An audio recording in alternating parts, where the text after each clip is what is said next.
Hi കൂട്ടുകാരെ, നമ്മുടെ ബൊഗെയിൻവില്ല നന്നായിട്ട് പൂവിടാൻ വേണ്ടിയുള്ള 9 ടിപ്സാണ് ഇന്നത്തെ വീഡിയോയിൽ നമ്മൾ പറയാനായിട്ട് പോകുന്നത്.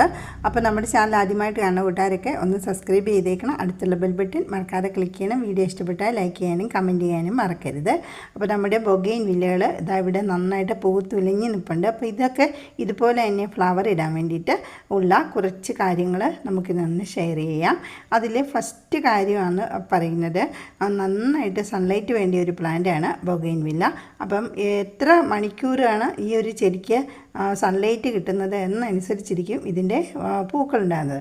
റോസ് പോലെയുള്ള മറ്റുള്ള ചെടികൾക്ക് കൊടുക്കുന്ന അതേ സൺലൈറ്റ് തന്നെ ഈ ഒരു ചെടിക്ക് നന്നായിട്ട് തന്നെ കിട്ടണം. അപ്പോൾ അതായത് ഏകദേശം ഒരു 6 മണിക്കൂറെങ്കിലും നല്ല സൺലൈറ്റ് കിട്ടിയാൽ മാത്രമേ ഈ ചെടി നല്ല രീതിയിൽ ഫ്ലവർ ഇടുകയുള്ളൂ. എത്ര വളം കൊടുത്താലും സൺലൈറ്റ് കുറവാണെന്നുണ്ടെങ്കിൽ ബൊഗെയിൻവില്ലകൾ പൂക്കാതെ നിൽക്കുന്നത് കാണാം. അപ്പോൾ അതുകൊണ്ട് കൃത്യമായിട്ടും ഇതിന് ഏകദേശം ഒരു 6 മണിക്കൂറെങ്കിലും നല്ല സൺലൈറ്റ് ഉണ്ടെങ്കിൽ ഉറപ്പായിട്ടും ചെടി പൂവിടുന്നതായിരിക്കും. ഇനി രണ്ടാമത്തെ കാര്യം എന്ന് പറയുന്നത് ഇതിൻ്റെ വാട്ടറിങ് ആണ്. ഇതിൻ്റെ വാട്ടറിങ് നമ്മൾ ശ്രദ്ധിക്കേണ്ട ഒരു കാര്യം എന്ന് പറഞ്ഞാൽ, പൂ ഇട്ടതിന് ശേഷം വെള്ളം ഈ ചെടിക്ക് ധാരാളമായിട്ട് കൊടുക്കുകയാണെങ്കിലായിരിക്കും പെട്ടെന്ന് തന്നെ പുതിയ പുതിയ പൂക്കളും നാമ്പുകളും ഒക്കെ ഉണ്ടാകുന്നത്.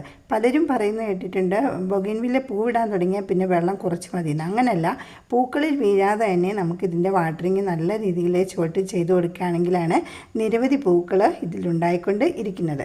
തുടർച്ചയായിട്ട് പൂക്കൾ ഉണ്ടാകണമെന്നുണ്ടെങ്കിൽ നമ്മൾ നല്ല രീതിയിൽ വെള്ളം കൊടുക്കുകയും ഇതുപോലെ പുതിയ പുതിയ കിളിർപ്പുകൾ വരുന്ന അനുസരിച്ച് അതിൽ പുതിയ പൂക്കൾ ഉണ്ടാകുകയും ചെയ്യുന്നതായിട്ട് കാണാം. ഇനി ചെടി പൂക്കാതെ നിൽക്കുന്ന ഒരു ടൈമിൽ, അതായത് പ്രൂണിങ് ഒക്കെ കഴിഞ്ഞുള്ള സമയമാണെന്നുണ്ടെങ്കിൽ നമ്മൾ ചെടിക്ക് ഒരു നേരം അല്ലെങ്കിൽ ആഴ്ചയിൽ 2-3 പ്രാവശ്യമൊക്കെ മാത്രമൊക്കെ വെള്ളം ഒഴിച്ചു കൊടുത്താൽ മതി. അതിൻ്റെ കാരണമെന്ന് പറഞ്ഞാൽ, ധാരാളം വെള്ളം ഒഴിച്ചു കഴിയുമ്പോൾ ഇത് ഒരുപാട് ഇലകൾ മാത്രമായിട്ട് ഇങ്ങനെ തിങ്ങിക്കൂടി വളരുന്നതായിട്ട് കാണാം. അപ്പോൾ അതുകൊണ്ട് അത് ഒഴിവാക്കാനായിട്ട് ആഴ്ചയിൽ ഒരു 3 തവണയൊക്കെ മാത്രം ഇതിന് വെള്ളം ഒഴിച്ചു കൊടുക്കുകയാണെങ്കിൽ പൂക്കുന്നതിന് മുമ്പ്, അതായത് പ്രൂണിങ് കഴിഞ്ഞൊക്കെയുള്ള സമയത്തെ കാര്യമാണ് പറയുന്നത്. അപ്പോൾ അങ്ങനെ വാട്ടറിങ്ങിൻ്റെ നല്ല രീതിയിൽ ശ്രദ്ധിക്കുകയാണെങ്കിൽ നല്ല പോലെ ഇതിന് ഫ്ലവർ വന്നുകൊണ്ടിരിക്കും. പിന്നെ ഇത് പൂക്കളിൽ വെള്ളം വീണ് കഴിയുമ്പോൾ പെട്ടെന്ന് തന്നെ ഇതിൻ്റെ പൂക്കൾ നഷ്ടപ്പെട്ടു പോകുന്നതായിട്ട് കാണാം. അതുകൊണ്ടാണ് ബൊഗെയിൻവില്ല പൂത്ത് കഴിഞ്ഞിട്ട് അധികം വെള്ളം ഒഴിക്കരുതേ എന്ന് പറയുന്നത്. പക്ഷേ ചുവട്ടിൽ വെള്ളം ഒഴിച്ചാൽ ഒരു പ്രശ്നമില്ല കേട്ടോ. ധാരാളം വെള്ളം ആവശ്യപ്പെടുന്ന ഒരു ചെടിയാണ് ബൊഗെയിൻവില്ല ഈ ഒരു വേനൽക്കാലത്ത്. കാരണം ഇതിൻ്റെ ഫ്ലവറിങ് കാലം എന്ന് പറയുന്നത് വേനൽക്കാല സമയമാണല്ലോ.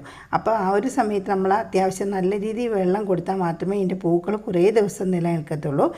പൂക്കൾക്ക് കളറും അതുപോലെ തന്നെ അത് നല്ല ഫ്രഷ് ആയിട്ടൊക്കെ നിൽക്കണമെങ്കിൽ നമ്മളതിൻ്റെ ചുവട്ടിൽ നല്ല രീതിയിൽ വെള്ളം ഒഴിച്ച് കൊടുക്കണം. വെള്ളം കൊടുക്കാതിരിക്കുമ്പോഴത്തെ പ്രശ്നം എന്ന് പറഞ്ഞാൽ പൂക്കൾ പെട്ടെന്ന് വാടുകയും അതുപോലെ തന്നെ കൊഴിഞ്ഞു പോവുകയൊക്കെ ചെയ്യുന്നതായിട്ട് കാണാം. അപ്പോൾ അതുകൊണ്ട് വാട്ടറിങ് നമ്മൾ പ്രധാനമായിട്ടും ഇനി ശ്രദ്ധിക്കേണ്ട കാര്യമാണ്. അടുത്തതായിട്ട് പറയാനുള്ളത് ഇതിൻ്റെ പ്രൂണിങ് ആണ്. കൃത്യമായിട്ട് പ്രൂൺ ചെയ്യേണ്ട ഒരു ചെടിയാണ് ബൊഗെയിൻവില്ല. പ്രൂൺ ചെയ്താൽ മാത്രമേ ഇതിൽ നല്ല രീതിയിൽ ഫ്ലവർ വരത്തുള്ളൂ. അപ്പോൾ പ്രൂണിങ് ചെയ്യുമ്പോൾ നമ്മൾ ശ്രദ്ധിക്കേണ്ട കാര്യം, ഒക്ടോബർ നവംബർ മാസത്തിന് മുമ്പ് വേണം നമ്മളിതിൻ്റെ ആദ്യത്തെ പ്രൂണിങ് ചെയ്യാനായിട്ട്. അതായത് മഴ അങ്ങോട്ട് കഴിഞ്ഞ് നിൽക്കുന്ന ഒരു സമയത്ത് നമ്മളിതിനെ പ്രൂൺ ചെയ്യണം. അതിന് ശേഷം നമുക്കൊരു ഒക്ടോബർ പകുതിയോടുകൂടി വീണ്ടും ഇതിനെ ഒന്നുകൂടി പ്രൂൺ ചെയ്ത് നിർത്താം. അങ്ങനെ 2 രീതിയിലുള്ള പ്രൂണിങ് ആണ് പൂക്കാലത്തിന് മുന്നേ ഈ ചെടിക്ക് നമ്മൾ ചെയ്തു കൊടുക്കുന്നത്.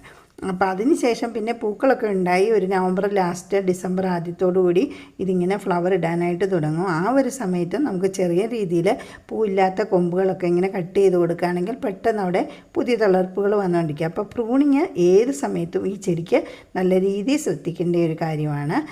പൂക്കൾ ഉണ്ടായിക്കഴിഞ്ഞും പൂക്കൾ ഉണ്ടാകുന്നതിന് മുമ്പും. അപ്പോൾ അതുകൊണ്ട് അത് ശ്രദ്ധിക്കുക. ഇപ്പോൾ ഇവിടെയൊക്കെ കണ്ടോ, കുറച്ച് പൂക്കളൊക്കെ പൊഴിഞ്ഞിട്ടുണ്ടല്ലോ.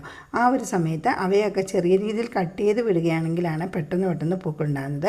അതുപോലെ തന്നെ പൂക്കൾ ഇങ്ങനെ ഉണങ്ങാൻ തുടങ്ങുന്ന സമയവും നമ്മളതിനെ കട്ട് ചെയ്ത് വിടണം.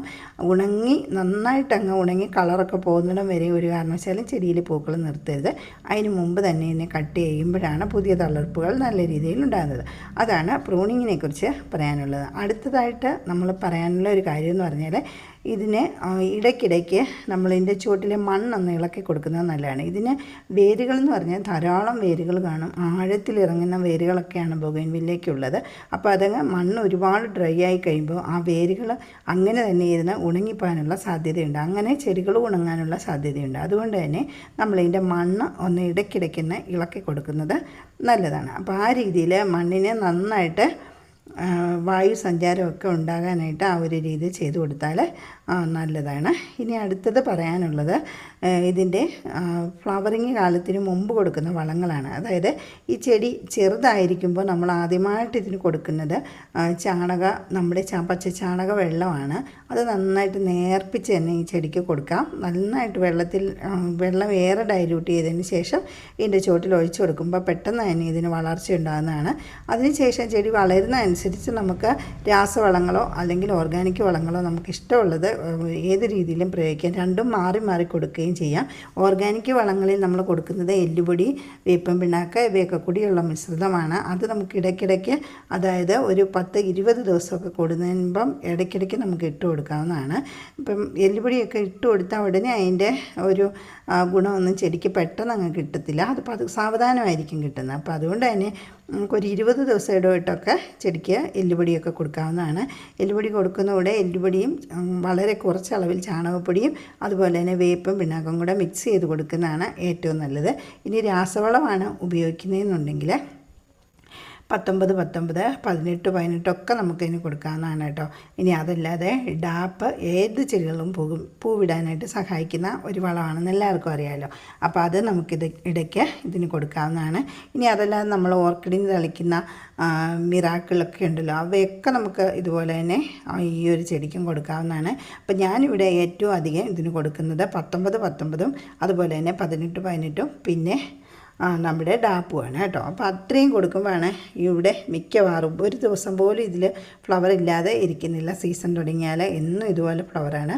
അത് ഇനി ഇത് നീണ്ടു നിൽക്കുന്നതെന്ന് പറഞ്ഞാൽ ഒരു ജൂലൈ നല്ല മഴക്കാലം വരെ ഇതിലിങ്ങനെ തന്നെ ഫ്ലവർ ഉണ്ടായിക്കൊണ്ടിരിക്കും. അപ്പോൾ അതാണ് ഈ ഒരു വളമൊക്കെ കൊടുക്കുന്നതുകൊണ്ടുള്ള ഗുണങ്ങളെന്ന് പറഞ്ഞാൽ. പിന്നെ നമുക്ക് ജൈവവളമായിട്ട് ഇതിന് കൊടുക്കാവുന്നത് നമ്മുടെ തലേ ദിവസത്തെ കഞ്ഞിവെള്ളത്തിനകത്തേക്ക് കടലപ്പിണ്ണാക്കും അതുപോലെ തന്നെ കുറച്ച് ചാണകപ്പൊടിയും ഒക്കെ കൂടെ മിക്സ് ചെയ്തിട്ട് കലക്കി ഇതിന് കൊടുക്കാം. അതുപോലെ തന്നെ ഏത്തപ്പഴത്തിൻ്റെ തൊലിയോ ഏത് പഴത്തിൻ്റെ ആണെങ്കിലും തൊലികൾ വെള്ളത്തിലിട്ട് കുറച്ചൊന്ന് അതിനകത്തൊന്ന് അലിയിപ്പിച്ചതിന് ശേഷം അത് നല്ലതായിട്ട് വെള്ളം ചേർത്ത് കൊടുക്കുന്നതും ഈ ഒരു ചെടി നന്നായിട്ട് പൂവിടാനായിട്ട് സഹായിക്കുന്നതാണ്. അപ്പോൾ അങ്ങനെയൊക്കെ ജൈവവളങ്ങളും ഇതിന് ആവശ്യമാണ്. അതുകൊണ്ട് തന്നെ ജൈവവളങ്ങളും രാസവളങ്ങളും ഇതിന് നമ്മൾ മാറി മാറി പ്രയോഗിച്ചുകൊണ്ടേ ഇരിക്കണം. ഇനി അടുത്തതായിട്ട് ഇതിനെക്കുറിച്ച് പറയാനുള്ള ഒരു കാര്യമെന്ന് പറഞ്ഞാൽ, ഈ ചെടി നമ്മൾ കമ്പ് കട്ട് ചെയ്ത് പിടിപ്പിക്കുന്ന ഒരു സമയത്ത് ഇത് സാധാരണ മണ്ണിലോ അല്ലെങ്കിൽ നല്ല കുറച്ച് ചകിരിച്ചോറിനകത്തോ ഒക്കെ മാത്രമായിട്ട് പിടിപ്പിക്കുമ്പോൾ പെട്ടെന്ന് വേര് പിടിക്കുന്നതായിട്ട് കാണാം. പക്ഷേ വേര് പിടിക്കുമ്പോഴും നമ്മൾ ഒരു കാര്യം ശ്രദ്ധിക്കേണ്ടതായിട്ടുണ്ട്.